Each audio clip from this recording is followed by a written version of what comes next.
recording.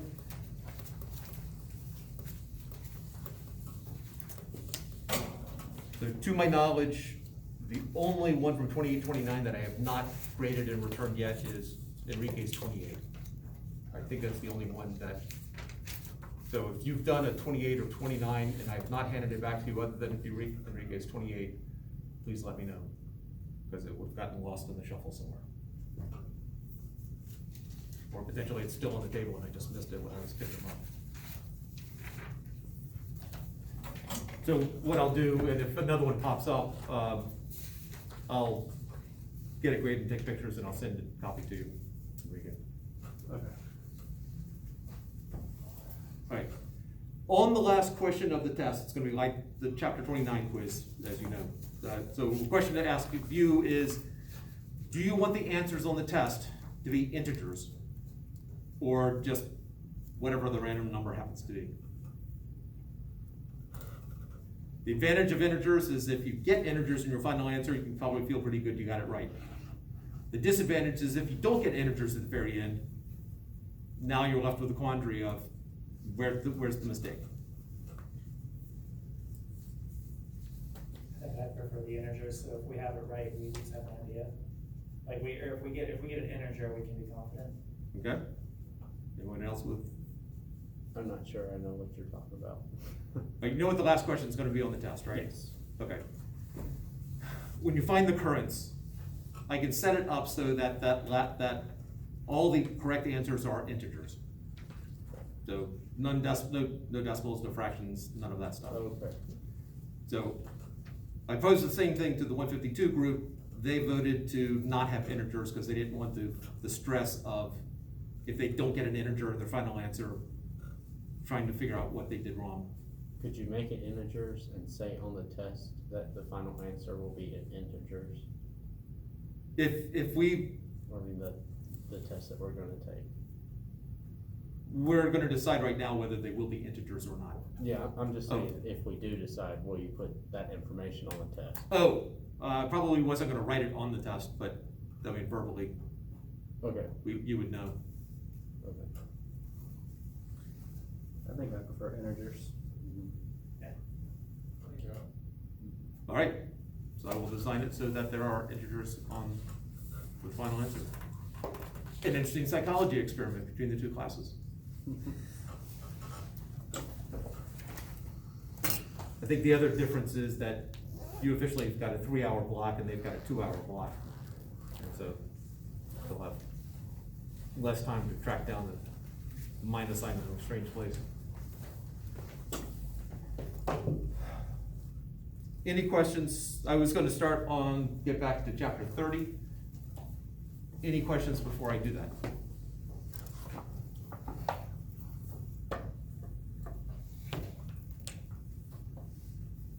Or is anyone about to come up with a question?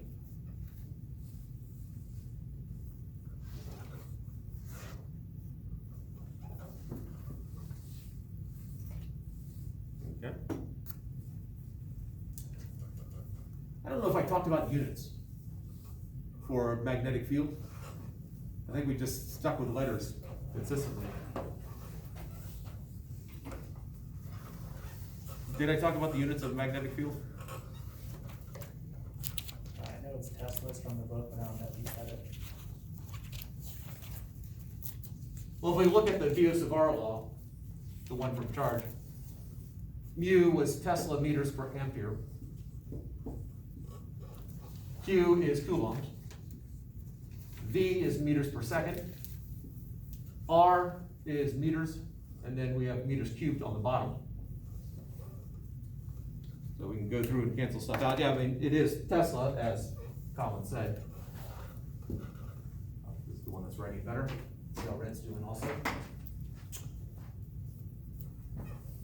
So we get meters, meters, and meters cancel out with the meters cubed. We have coulombs per second, which cancels out with amperes, and what we're left with is just Tesla.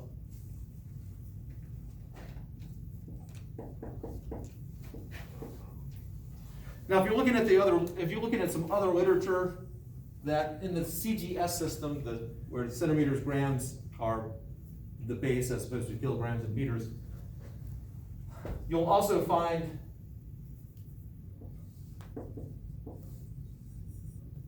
under CGS, Gauss.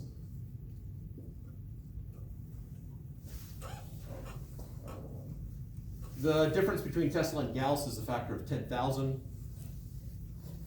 So the reason why Gauss probably came about is the magnetic field of the Earth is about a half a Gauss. So, as is typical with a lot of units, they're originally designed with, everyday things in mind. Like there's a lot of quantities of water, or a lot of quantities dealing with water, which are 1 gram per milliliter, etc. And then, if we're talking about magnetic flux, now, from a note point of view, I think in class the other day I put a B here when I talked about the magnetic flux through a closed surface being 0. And sometimes I'll do B, sometimes I'll do M. B because magnetic field, we use the letter B, and M because of magnetism. So I flip back and forth just from a notation point of view. Since magnetic flux is the integral of B dot dA, then the units should balance out. So the units of this should be the units of magnetic field times the units of area. So that would be a Tesla times meter squared. Now electric flux, they couldn't be bothered coming up with a single unit for it, but magnetic flux they're good with. So this is the Weber.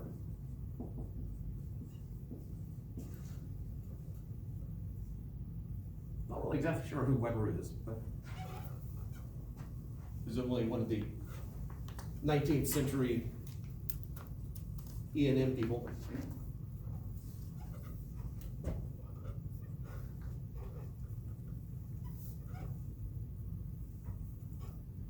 And that was a bit about units. About to do recap. Any questions before we sort of recap some of the math? So the I with the circle in it is electric, or is magnetic flux? Flux in general, if there's an E down there, it would be electric flux. Okay, and then the B stands for magnetism? B, this subscript B? Yeah. And Yeah, the magnetic flux. Yeah, just because magnetic field, I'm using B also. Okay. Say I, like it's special. The book uses it also. Okay. Just making sure.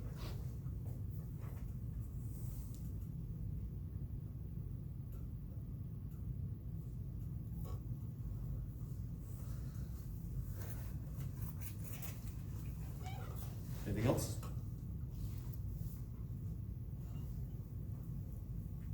All right, so we have the two forms of BOS of R, and there's the two other forms where we have R hat and R squared, but these are the ones that I typically use.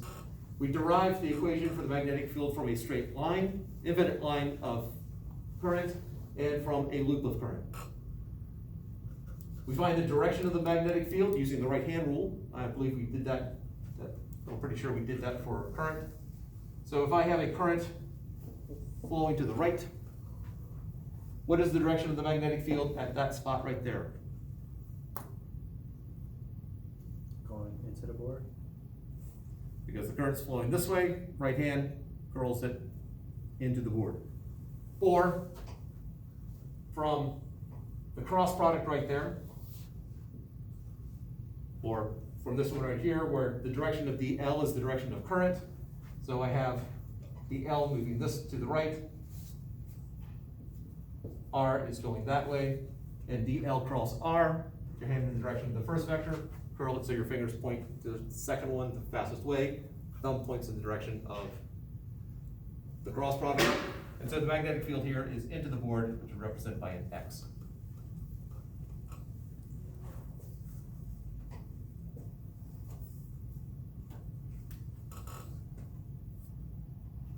And I have a loop of wire, current going counterclockwise. What is the direction of the magnetic field in the center? Away from the board. get that? Right hand. You take it one direction of the aisle. All right, so there's two right-hand rules here, both get you the same answer. I was trying to figure out, I can't remember if I told you both of them. You do it as in like this, or like that. I'm not gonna lie to you, I still never got the understanding of it. I just understand it here in physics too. Okay, So I'm guessing you just go in the direction of I, so it'll be pointed away from the board. Fingers curled. okay. If you're doing it around, put your thumb in the direction of I at this point, into the board here, out of the board there. At this point, into the board, out of the board. Everywhere it's into the board on the outside, out of the board on the inside. So we get a whole bunch of out of the boards on the inside here, a whole bunch of into the boards on the outside here.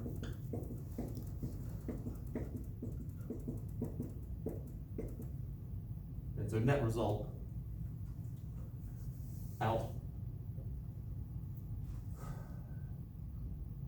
And as a consequence of that, if you have a loop of wire, you can also just curl your fingers in the direction that the current's going, and your thumb points in the direction of the magnetic field in the middle. If that's one too many right-hand rules, you can ignore that and just go back to the right-hand rule at every point as you go.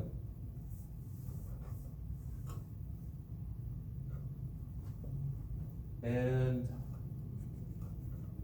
let's see. And I think that pretty much catches us up to where we were a week ago.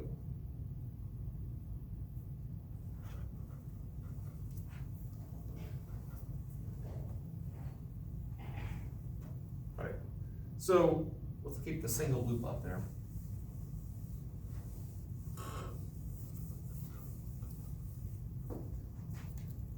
If I have two coils, or two loops, what does that do to the magnetic field in the center? So two coils right next to each other. Not one here and one here, just two loops, currents flowing the same way through them both. What would that do to the magnetic field in the middle? Yeah.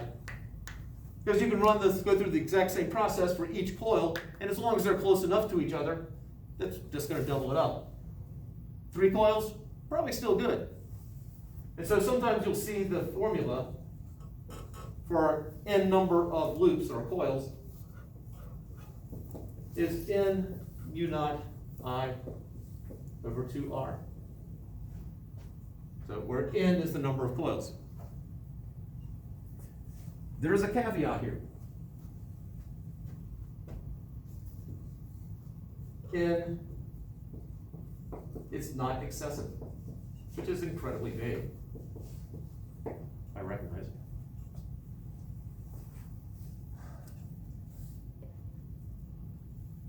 At some point, the coils are no longer close enough to each other for you to add the vectors that way.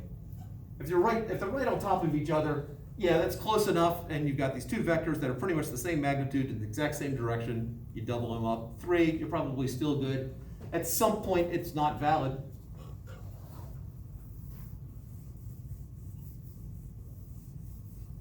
And at the other extreme, we have the solenoid.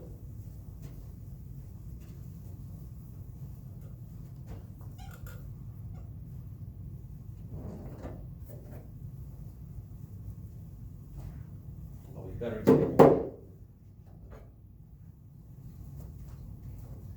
These are solenoids. You have a whole bunch of coils tightly wound to each other. I think we can safely say that this coil on this end and this coil on this end are not particularly close to each other. So just multiplying times the number of coils here is not valid on something like this. When you get to the point where the length is significantly larger than the diameter here, you can probably get away with the solenoid approximation. So let's take a look at that. Do want to bring in Ampere's law again. The fact that the integral of B dot dl is equal to mu naught times I enclosed, whatever current is flowing through this loop that you've created. So if I have a bunch of coils here, tightly wound, and again, this is what I'm attempting to draw when I do that. It's kind of difficult to tell which way the current would flow. Even if I said, hey, current flows that way and it's coming out there, it's not necessarily easy to be able to tell it. So what I'm gonna do is I'm gonna take a cross section. So I got a bunch of wires on top, a bunch of wires on the bottom that are connected to each other because of the wires going around. So basically I've taken this and I've cut it in half.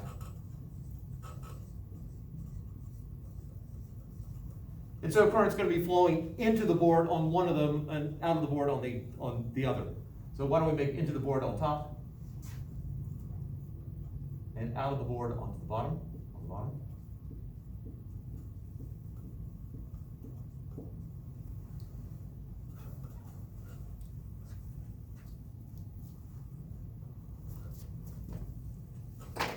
And we're now going to apply Ampere's law in order to figure out what is the magnetic field in the center. So in order to implement Ampere's law, what you need to do is be able to create an Amperian loop, or sometimes I refer to it as Gaussian loop. So what I'm going to do is I'm just going to create an Amperian loop. Now when we did it before, when you had a really long, infinitely long straight wire, just created a circle there. This time I'm going to create a rectangle, which has N coils in it.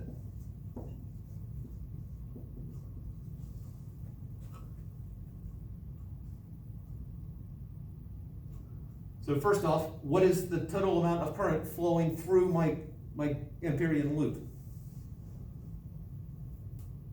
If, let's just say that I have a current I flowing through my coils. Just the I times N? It is, because I have N coils, each one with a current flowing through it, and so my I enclosed is just N times I.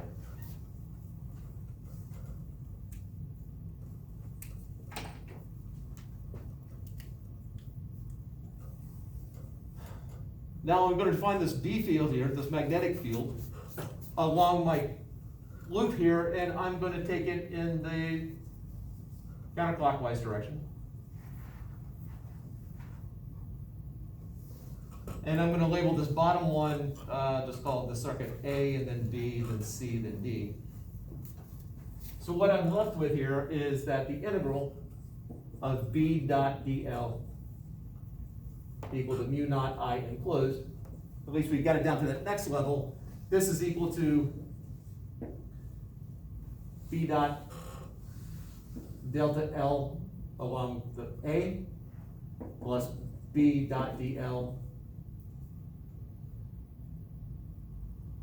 along part B, which is moving up, little b, plus B dot, putting deltas here, delta L. It's justified, I just haven't justified it yet. Along path C.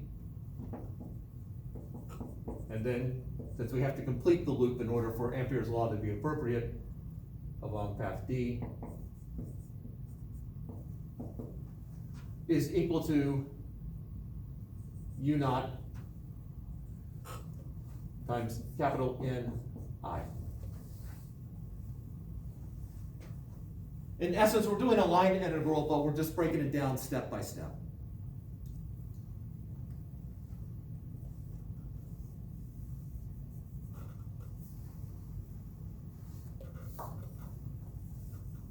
There's one bit that I have left off here, that for the ideal solenoid, is what we're working with right now.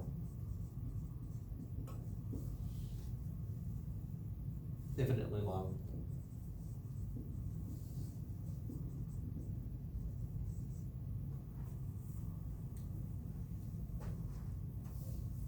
Very similar to we have when dealing with parallel plate capacitors, they're infinite size plates is how we derive the formula, but obviously we're dealing with finite size plates.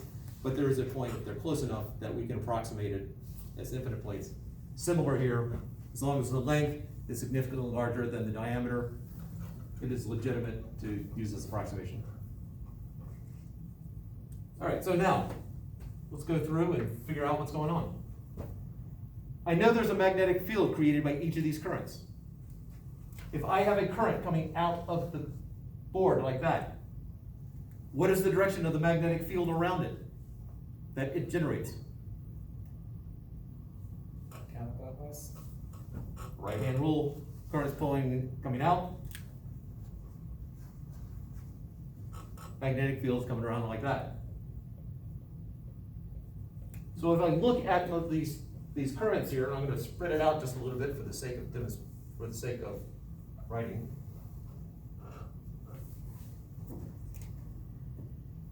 So from this one, I have a current counterclockwise there. I got one right next to it also. And one over here.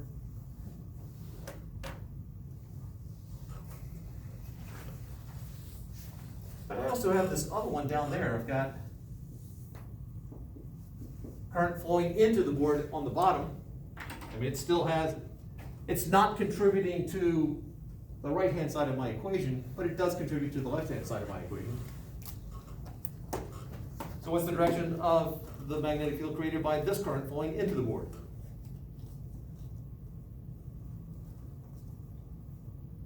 Clockwise? Clockwise. Yeah. Okay. Thumb points into the board, fingers curl clockwise.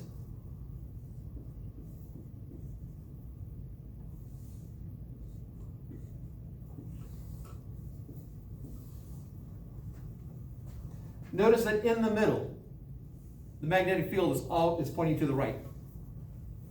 So magnetic field in the middle is to the right. Magnetic field in between. Well, I have magnetic field going up and down right there, and right there, and right there, and right there. All the magnetic fields that are going, I guess, transverse to the direction of the solenoid are going to be close enough to zero. So that's path B and D. So this is zero because the magnetic field, the total magnetic field along B is approximately zero. And same with D.